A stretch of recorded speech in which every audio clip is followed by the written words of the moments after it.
नमस्कार. मी भाऊ तोरसेकर. तुम्ही बघत आहात प्रतिपक्ष. मित्रांनो, सध्या बाजारात तुरी म्हणतात तशी परिस्थिती आहे. याचं कारण असं आहे की महाराष्ट्रातल्या स्थानिक संस्थांच्या निवडणुका यांचा कार्यक्रम सुरू झालेला आहे. पहिल्या टप्प्यामध्ये नगरपालिका, नगर परिषदा या छोट्या छोट्या शहरांच्या निवडणुका व्हायच्या होत्या आणि त्याप्रमाणे 288 नगरपालिका, नगर परिषदांच्या साठीचं मतदान हे मला वाटतं 2 डिसेंबरला झालेलं आहे.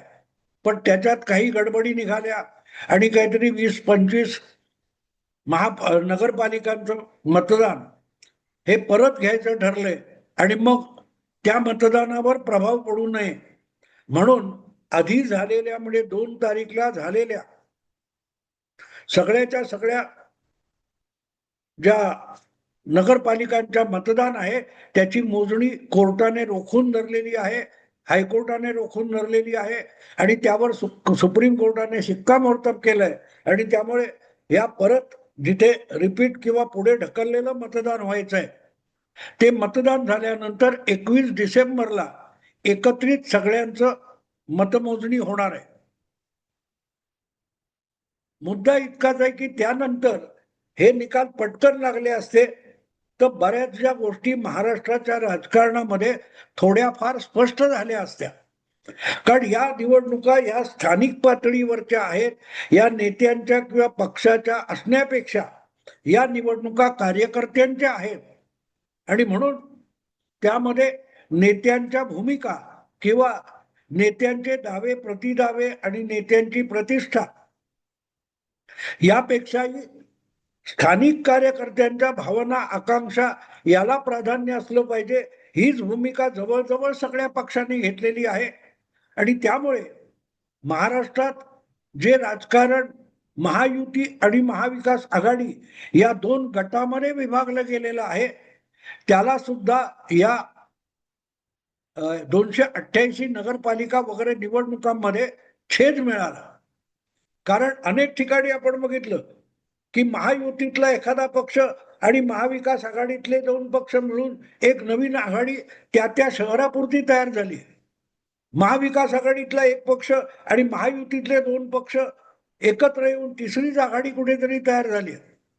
अनेक ठिकाणी महाराष्ट्राच्या सत्तेत बसलेले आणि महाराष्ट्राच्या सत्तेविरोधात बसलेले जे पक्ष आहेत त्यातले 3 इकडचे आणि 3 तिकडचे पक्ष असे आहेत की त्यांच्या वेगवेगळ्या शहरामध्ये अगदी महायुतीतल्या 2 पक्षात तावातावाने भांडणं, आरोप प्रत्यारोप चालू आहेत, तर दुसरीकडे कुठे महाविकास आघाडीतलेच पक्ष 2 पक्ष एकमेकाविरुद्ध दंड ठोकून उभे राहिलेले आपल्याला बघायला मिळतात. प्रामुख्याने या सगळ्या नगरपालिका, नगर परिषद निवडणुकांमध्ये महाविकास आघाडीला इतकी मरगळ आलेली होती की त्यांचं राज्यव्यापी म्हणता येईल असा कुठलाही नेता या 288 ठिकाणच्या नगरपालिका, नगर परिषद निवडणुकांमध्ये प्रचारासाठी फिरकले सुद्धा नाही. किंबहुना तिथे आघाड्या व्हाव्यात, जागा वाटो व्हावं यामध्ये सुद्धा कुठल्याही 6 प्रमुख पक्षांच्या महाविकास आघाडीच्या कुठल्याही प्रमुख नेत्यांनी, शरद पवारांनी असेल, उद्धव ठाकरे असतील किंवा तुमचे काँग्रेस पक्ष असेल, यांनी नाक खुपसलेलं दिसलं नाही. स्थानिक पातळीवर एकमेकात लढा मरा, जे काय करायचं ते करा असं म्हणून त्यांना वाऱ्यावर सोडून दिलं. पण महायुतीमध्ये परिस्थिती तशी नव्हती. कणकवली सारख्या एका नगरपालिका निवडणुकीमध्ये 2 वेगवेगळ्या पक्षात असलेले पण एकाच महायुतीत असलेले नारायण राणे यांचे 2 सुपुत्र एकामेकाच्या विरुद्ध दंड ठोकून उभे राहिले. शिंदेची शिवसेना आणि उद्धव ठाकरेंची शिवसेना ही कणकवलीच्या नगरपालिका निवडणुकीमध्ये एकत्र आलेले आहेत. किती विचित्र गोष्ट आहे. आणि मग ही भांडणं रंगवण्यात मराठी पत्रकारिता आणि मराठी मीडिया अक्षरशः रममाण होऊन गेला.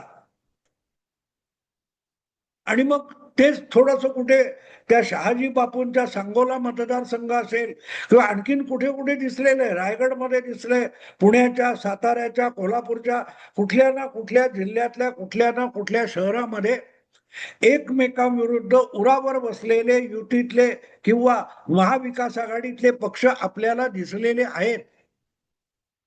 पण मित्रांनो, ही भांडणं किती खरी आहेत? प्रामुख्याने महाविकास आघाडीतल्या पक्षाच्या प्रमुख नेत्यांनी इकडे पाठ फिरवल्यामुळे त्यांच्या स्थानिक पातळीवरच्या, जिल्हा तालुका पातळीवरच्या भांडणामध्ये फारसं राजकारण पत्रकारांना दिसलं नाही. पण महायुतीतले पक्ष म्हणजे त्यातही परत शिवसेना शिंदेची आणि भाजप यांच्यातल्या भांडणांनी सगळा माध्यमांचा स्पेस अवकाश व्यापून टाकला. आणि आता यातून लवकरच शिंदे आणि फडणवीस यांच्यातलं वितुष्ट इतकं विकोपाला जाईल की लवकरच हे सरकार गडगडून पडेल अशा प्रकारची वर्णनं केली जात आहेत. तसा निष्कर्ष काढला जात नाहीये. आणि म्हणून मला हा विषय घ्यावासा वाटला की नगरपालिका, नगर परिषदा किंवा त्यानंतर येणाऱ्या जिल्हा परिषदा, तालुका पंचायत आणि महापालिका निवडणुकांच्या निमित्ताने सत्ताधारी किंवा विरोधी, युती आणि आघाडी ही जी गठबंधन आहेत, यामध्ये दिसणारी जी भांडणं आहेत ही कितपत खरी आहेत आणि कितपत खोटी आहेत याचं थोडं विवेचन केलं पाहिजे. आणि त्याच्यासाठी दोन आधार मी तुम्हाला सांगेन. दोन आधार आहेत. एक म्हणजे 3-4 महिन्यापूर्वी या निवडणुकांचे वेध लागले किंवा सुप्रीम कोर्टाने जेव्हा 31 जानेवारी 2026 यापूर्वी सगळ्याच्या सगळ्या स्थानिक संस्थांच्या निवडणुका उरकल्या गेल्या पाहिजेत आणि तिथे जी सत्ता प्रशासकांच्या ताब्यात आहे ती जाऊन तिथे लोकशाही पद्धतीचं व्यवस्थापन, प्रबंधन आलं पाहिजे असा फतवा काढला. त्यानंतर जेव्हा या निवडणुकांची गजबज सुरू झाली तेव्हा सगळ्यात पहिल्यांदा महाराष्ट्राचे मुख्यमंत्री, महायुतीचे मुख्यमंत्री आणि भाजपचे महाराष्ट्रातले सर्वोच्च नेते देवेंद्र फडणवीस यांनी एक व्यापक विधान केलं होतं, ज्याची गांभीर्याने दखल फारशी कोणी घेतली गेली नाही माध्यमांकडून. आणि ते असं होतं की कदाचित ही कार्यकर्त्यांची निवडणूक असल्यामुळे अनेक ठिकाणी मैत्रीपूर्ण लढती किंवा युतीतलेही पक्ष एकमेकाविरुद्ध लढताना दिसतील. पण ह्यात कार्यकर्त्यांना भवितव्य ठरवायचं असल्यामुळे कार्यकर्त्यांना अधिक वाव द्यायला लागेल. त्यामुळे एकमेकाविरुद्ध लढलो तरी जिव्हारी लागेल असं काही बोलायचं करायचं नाही. कारण निकालानंतर आपल्याला सत्तेत एकत्र यायचं आहे हा एक प्रकारचा गुरुमंत्र मुख्यमंत्री देवेंद्र फडणवीसांनी आपल्या सगळ्याच्या सगळ्या महायुतीच्या नेत्यांना, कार्यकर्त्यांना दिलेला होता. तो जर लक्षात घेतला तर मग पहिलं प्रश्नचिन्ह लागतं की आज जी जवळजवळ 25-30 नगरपालिका, महापालिका, नगरपालिका, नगर परिषदा आणि जिल्हा ठिकाणी चाललेली भांडणं आहेत आणि ज्यावरून बातम्या रंगवण्यात पत्रकार रमलेले आहेत, ती भांडणं खरोखरच किती खरी आहेत आणि किती खोटी आहेत याचा विचार करणं आवश्यक आहे. एक साधं उदाहरण, नारायण राणे यांचीच 2 मुलं म्हणजे नितेश राणे हा भारतीय जनता पक्षात आहे आणि अगदी फडणवीसांच्या मंत्रिमंडळामध्ये मंत्री सुद्धा आहे. तर दुसरा निलेश राणे हा नारायण राणेंचा पुत्र, पित्याच्याच भारतीय जनता पक्षामध्ये आहे. पण सॉरी शिवसेनेमध्ये आहे, महायुतीच्या शिवसेना ह्या पक्षामध्ये, एकनाथ शिंदेच्या पक्षामध्ये आहे. पण कणकवली नगरपालिकेच्या निवडणुकीच्या निमित्ताने जी तिथे गटबाजी तटबाजी झाली त्यामध्ये शिवसेनेचे दोन्ही गट एकत्र आले. त्यामुळे ज्यांनी गेली जवळजवळ 20 वर्ष कणकवली आणि सिंधुदुर्गच्या राजकारणामध्ये उभा दावा मांडला होता नारायण राणेंची, ते वैभव नाईक जे उद्धव ठाकरे यांचे अत्यंत विश्वासू आहेत आणि ज्यांनी निलेश राणे यांचा यांना विजय मिळाला आणि वैभव नाईक पराभूत झाले. अशा ठिकाणच्या निवडणुकीमध्ये वैभव नाईक आणि निलेश राणे एकत्र आलेले आहेत. त्याखेरीज पूर्वापार शिवसेनेत असलेले पण नंतरच्या काळात राणेंपासून दुरावलेले राजन तेली हे सुद्धा भाजपच्या गोटात आले किंवा निलेश आणि हे सगळं नारायण राणे हा जो फेनोमिना गेला 30 वर्ष सिंधुदुर्गच्या राजकारणात उभा राहिला, त्यातलेच पुढचे मागचे लोक आहेत हे सगळे. आणि हेच आज भाजपच्या किंवा शिंदे गटाच्या किंवा उद्धव ठाकरे गटाच्या निमित्ताने एकमेकाच्या उरावर बसताना दिसत आहेत. हे सगळे मूलतः नारायण राणे यांच्याच गोतावळ्यातले. राजन तेली हे नारायण राणे यांचे इतके विश्वासू होते की अखंड शिवसेना बाळासाहेबांची असताना आणि नारायण राणे अगदी शिवसेनेचे मंत्री असताना, मुख्यमंत्री असताना राजन तेली हे माझ्या आठवणीप्रमाणे सिंधुदुर्ग जिल्हा परिषदेचे अध्यक्ष होते आणि नारायण राणेंचे विश्वासू म्हणून होते. तेव्हा अशी जी भांडणं आपल्याला दिसत आहेत किंवा दाखवली जात आहेत, ही कितपत खरी आहेत याविषयी मी साशंक आहे. कारण खरोखर इतकी भांडणं इतकी गंभीर असती तर त्याची दखल शिंदे, अजितदादा आणि देवेंद्र फडणवीस यांना घ्यावीच लागली असती. कारण ते लोक, हे 3 नेते हे राज्यातलं एक आघाडी सरकार चालवत आहेत आणि मी ज्या दिवशी बोलतोय त्या दिवशीच या सरकारला शपथविधी होऊन 1 वर्ष पूर्ण होते. आणि अशी थोडीफार घुसपट झालेली आहे, आधीपासून झालेली आहे.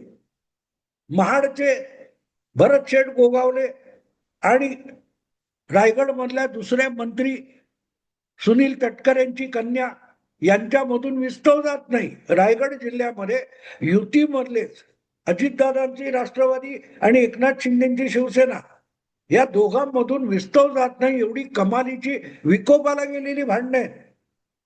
पण त्याचा परिणाम राज्याच्या कारभारावर आणि राज्याच्या सरकारवर होताना एकदाही दिसलेला नाही. गेल्या विधानसभा निवडणुका होण्याच्या आधीपासून भरत शेठ गोगावले यांचं मंत्रीपद हुकलं होतं आणि तटकरेंच्या कन्येला आधी मंत्रीपद मिळालं होतं. तेव्हापासून ही भांडणं चालू आहेत.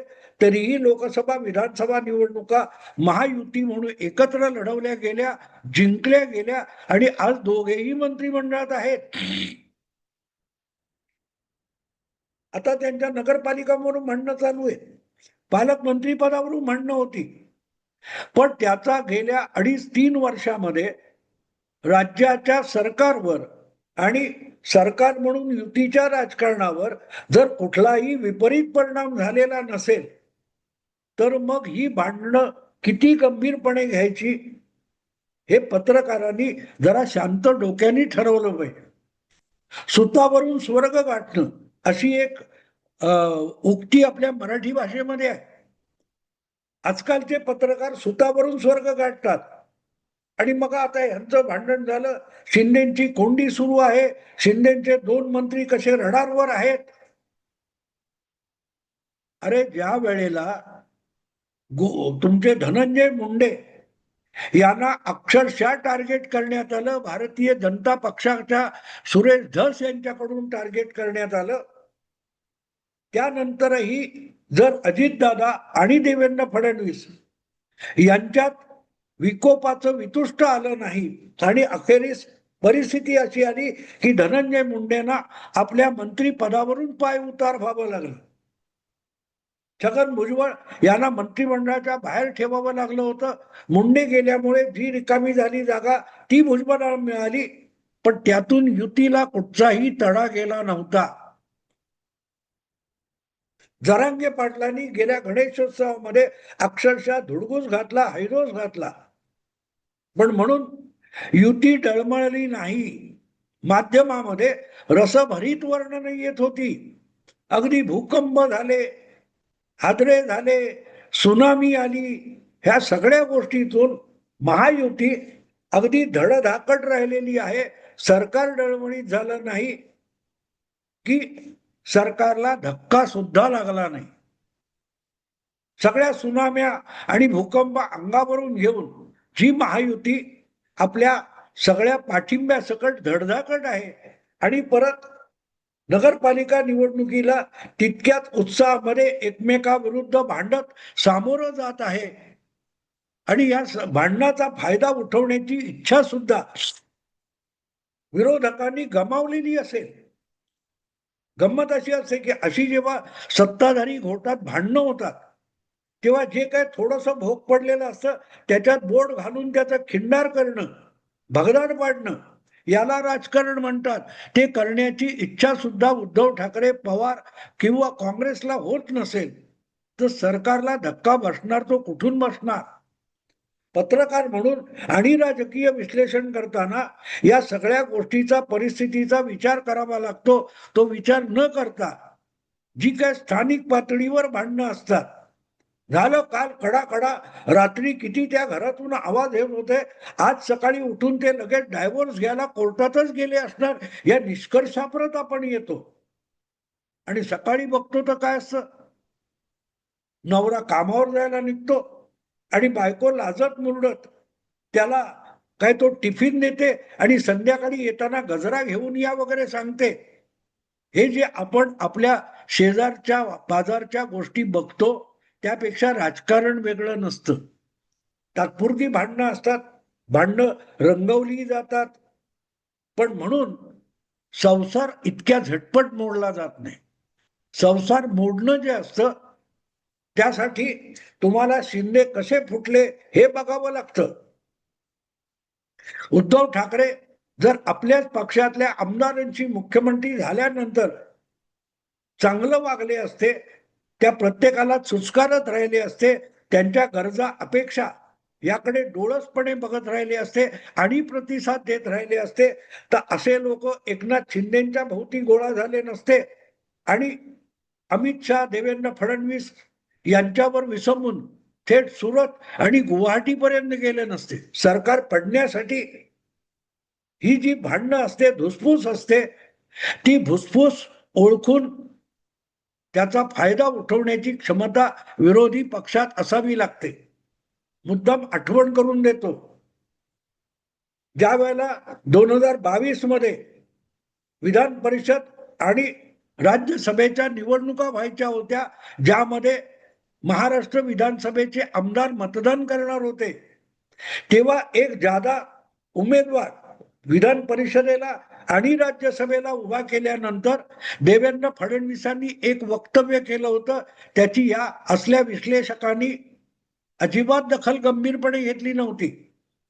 उघडपणे देवेंद्र फडणवीस म्हणाले होते की आम्ही मत आमच्याकडे कमी आहेत, आमच्याकडे आमदार कमी आहेत, पण आम्ही एक एक उमेदवार दोन्हीकडे जास्त टाकलाय, कारण महाविकास आघाडी सत्तेत बसलेल्या महाविकास आघाडीच्या आमदारांमध्ये कमालीची नाराजी आहे आणि महाविकास आघाडीच्याच आमदारांना आपापल्या पक्षाला आणि महाविकास आघाडीच्या नेत्यांना धडा शिकवायचा आहे.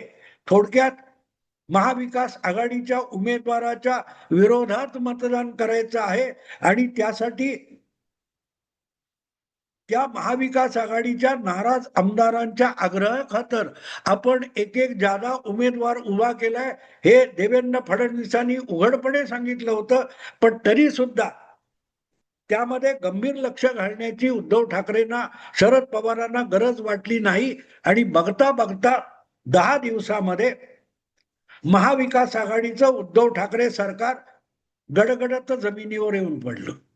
तेव्हा भांडाभांडी होत असताना नेते एकमेकांशी कसं वागतायत, वक्तव्य कसं करतायत, त्यातून सिग्नल कुठले येतात हे बघावे लागतात. इथे पण एवढी कडाक्याची भांडणं चालू आहेत, पण फडणवीस म्हणतात निकालानंतर एकत्र यायचे आणि एकनाथ शिंदे म्हणतात की निकाल लागल्यानंतर बघा सगळीकडे महायुतीलाच सर्वाधिक जागा बहुमत मिळालेलं असेल, याचा अर्थच भांडणं होतील, पण सत्तेत प्रत्येक ठिकाणी महायुती बसावी असंच राजकारण आम्ही खेळतोय.